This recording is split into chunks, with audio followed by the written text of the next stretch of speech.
And they taste Are you profitable? fantastic.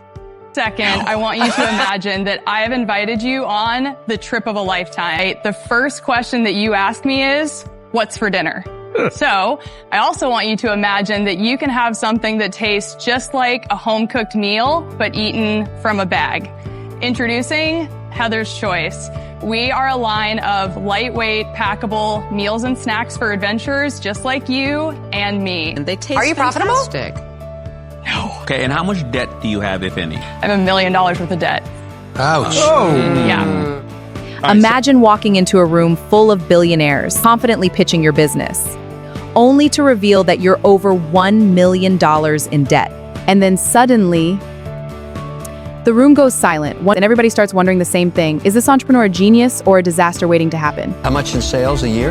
In 2022, that was our first $1 million year. We aim for a 75% margin on everything we make, just selling through Why Shopify. would you ever change? Do you sell on Amazon? Yes. We're also in REI, which is one of our bigger customers. This was their first major mistake. The founders focused heavily on sales. And yes, the numbers sounded exciting, but the sharks quickly realized something important. The business was making money, but not keeping money. That's dangerous. The way you're presenting it, you're almost negotiating against yourself. Yeah. Honestly, you guys, I feel so beat up. The reason I feel really beat up is I didn't make payroll yesterday. Ouch. The sharks started wondering, if this business keeps borrowing just to survive, what happens when the pressure increases?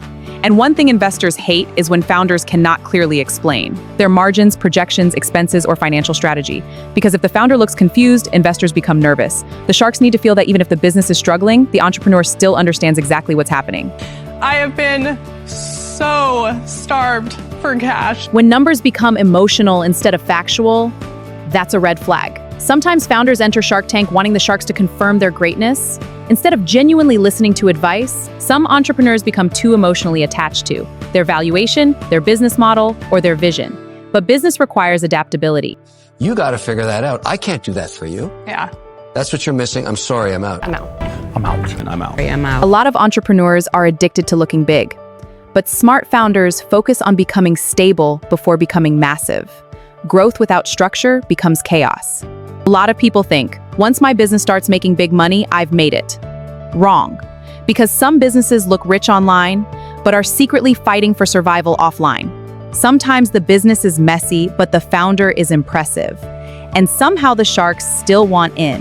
Why? Because investors don't just buy businesses, they buy people. Confidence matters. Communication matters. Leadership matters. Some entrepreneurs walk into rooms carrying fear, and people can feel the difference immediately.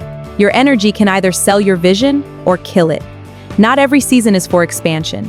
Some seasons are for recovery, some are for learning, some are simply for staying alive, and that's okay.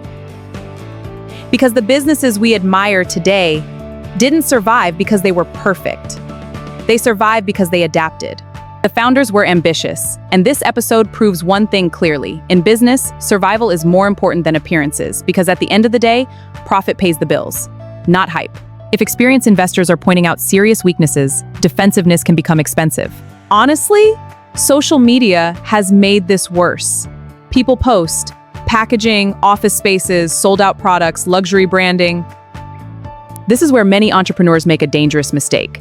The moment small success enters, they want a bigger office, more staff, more products, more branches, more packaging, more pressure. But nobody posts debt, cash flow stress, unpaid suppliers, or sleepless nights. That's what real entrepreneurs must learn to do too. Because the goal isn't to look successful. The goal is to build something that lasts. And sometimes the difference between success and collapse is just one financial decision. What do you think is worse for a business? No customers, or massive sales with massive debt? Drop your answer in the comments. If you learned something new today, do well to click the subscribe button. See you in the next video. Bye.